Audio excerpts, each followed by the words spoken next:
सगळ्यांना वाटतं YouTube सुरू करणं म्हणजे खूप सोपी गोष्ट आहे. व्हिडिओ टाकले की आपोआप सबस्क्रायबर येतील. नमस्कार मित्रांनो, तुमचं माझ्या YouTube चॅनलमध्ये स्वागत आहे. तर आज आपण जाणून घेणार आहोत की सबस्क्रायबर कसे वाढवायचे, हा टॉपिक आहे. तर सगळ्यांना वाटतं YouTube सुरू करणं म्हणजे खूप सोपी गोष्ट आहे. व्हिडिओ टाकले की आपोआप सबस्क्रायबर येतील, असं नाही. तर ते कसं प्रोफेशनली ग्रो करायचं त्याबद्दल मी आज तुम्हाला सांगते.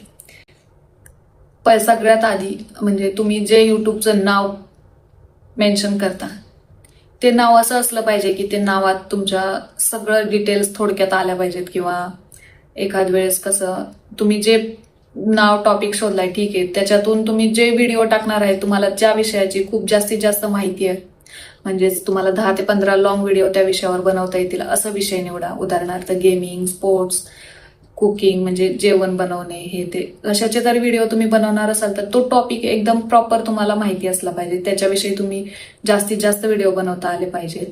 तसेच तुमच्या व्हिडिओचे टायटल, थंबनेल असे आकर्षित बनवायचे ना, लोकांनी थंबनेल बघितलं कीच तुमचा व्हिडिओ बघितला पाहिजे. अजून एक महत्वाची गोष्ट म्हणजे तुम्ही जे स्टार्टिंगला डिस्क्रिप्शन किंवा तुमची इंट्रोडक्शन देता ती खूप मोठी न देता थोडक्यात आटोपता आली पाहिजे असं करायचं. कारण लोक काय करतात, तुम्ही लेंदी इंट्रोडक्शन देत बसाल तर लोक लगेच तुमचा व्हिडिओ स्किप करतील आणि दुसरे व्हिडिओ बघतील. त्यामुळे काय करायचं, लगेच पॉइंटला हात घालायचा. म्हणजे लगेच तुम्ही जो विषय आहे तुमचा त्या विषयावर माहिती द्यायला चालू करायची. म्हणजे लोक लगेच खिळून राहतील तुमच्या चॅनलला. म्हणजे असा एक टॉपिक असला की माहिती प्रॉपर असली की लोक बघणारच आहेत. त्याच्यामुळे असं कोणाला हे बोलून करून काही होत नाही. त्याच्यामुळे कसं करायचं, जो विषय आहे तो पटकन सांगायला घ्यायचा. तसेच व्हिडिओ सातत्य असलं पाहिजे. तुम्ही व्हिडिओ टाकताय तर तुमचं कन्सिस्टन्सी खूप महत्वाची आहे. तुम्ही आज टाकला परत 4 दिवस नाही टाकला, काहीतरी तुमचा नियम ठेवा की तुम्ही आठवड्यातून 3 टाकणार आहेत किंवा 2 टाकणार आहेत. याच्यामुळे लोक जोडत राहतील तुमच्या चॅनलला आणि तुमचे व्हिडिओ बघत राहतील. हे खूप महत्वाचं आहे, कन्सिस्टन्सी तुमच्या व्हिडिओची. तसेच आपण जे हॅशटॅग टाकतो, टॅग्स टाकतो ते खूप महत्वाचे. तुम्ही ते हॅशटॅग मराठीत पण टाका आणि इंग्लिशमध्ये पण टाका.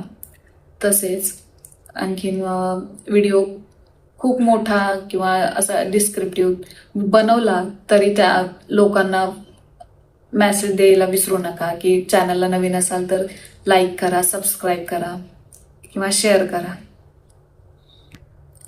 आजकाल कसं YouTube रील्सला खूप महत्व आहे. म्हणजे कसं छोट्या स्टार्टिंगला नवीन जर चॅनल असेल तुमचा तरी पहिल्यांदा रील्स बनवा, छोटे छोटे शॉर्ट्स. म्हणजे लोक कसे रीच राहतील किंवा एंगेज राहतील तुमच्या व्हिडिओला. त्याच्याने तुमच्या सबस्क्रायबर पण वाढतील आणि वेळ लोकांना आवडलं तर तुमचे लॉंग व्हिडिओ पण बघतील. त्याच्यामुळे 10 ते 15 सेकंदाच्या किंवा 20 सेकंदाच्या रील्स बनवत चला. तुमच्या व्हिडिओला येणाऱ्या कमेंट्सला उत्तर देण्याचा प्रयत्न करा. म्हणजे प्रेक्षकांमध्ये एक नातं तयार होतं. व्हिडिओच्या शेवटी प्रेक्षकांना सांगायला विसरू नका की लाईक करा, शेअर करा, चॅनलला सबस्क्राईब करायला विसरू नका, हे नक्की सांगायचं. तसेच व्हिडिओची ऑडिओ क्वालिटी, महागडा कॅमेरा नसेल तरी चालेल, तुमच्या मोबाईलनेही चांगला व्हिडिओ शूट करता येतो. फक्त लाईटिंग चांगली ठेवा. व्हिडिओच्या क्वालिटीपेक्षा ऑडिओ स्पष्ट असणे जास्त महत्वाचे आहे. बाजारात मिळणारा एखादा स्वस्त आणि चांगला माईक वापरू शकता. तुमचे प्रेक्षक तुमचा कोणता व्हिडिओ जास्त पाहतात, कुठून पाहतात हे महत्वाचं आहे बघणे. तर त्या विषयावर तुम्ही व्हिडिओ बनवायचे ट्राय करा. तसेच आजकाल जो ट्रेंडिंग टॉपिक चालू आहे त्याच्यावर देखील तुम्ही व्हिडिओ बनवू शकता. म्हणजे व्हिडिओ बनवला तर तो हमखास व्हायरल होणार आहे. आणि अशाने तुमचे असं सांगू नाही शकत की एकाच व्हिडिओने तुमचे पूर्ण सबस्क्रायबर कंप्लीट होतील किंवा वॉच आवर कंप्लीट होईल. फक्त सातत्य ठेवणं गरजेचं आहे. त्यामुळे व्हिडिओ बनवत राहणे आणि शॉर्ट्स टाकत राहणे. लकीली बाय चान्स एखादाही व्हिडिओ व्हायरल गेला तरी तुमचा वॉच आवर कंप्लीट होतो आणि सबस्क्रायबर देखील कंप्लीट होतात. त्याला असं काही नाहीये की महागडा फोनच पाहिजे, माईकच पाहिजे, सगळं बनवायला हेच पाहिजे, असं काही नाही. फक्त कन्सिस्टन्सी खूप महत्वाची आहे. तुम्हाला माहिती आवडली असेल तर चॅनलला नक्की लाईक आणि सबस्क्राईब करा. अशाच माहितीसाठी चॅनलला फॉलो करून ठेवा, नोटिफिकेशन ऑन करून ठेवा. धन्यवाद.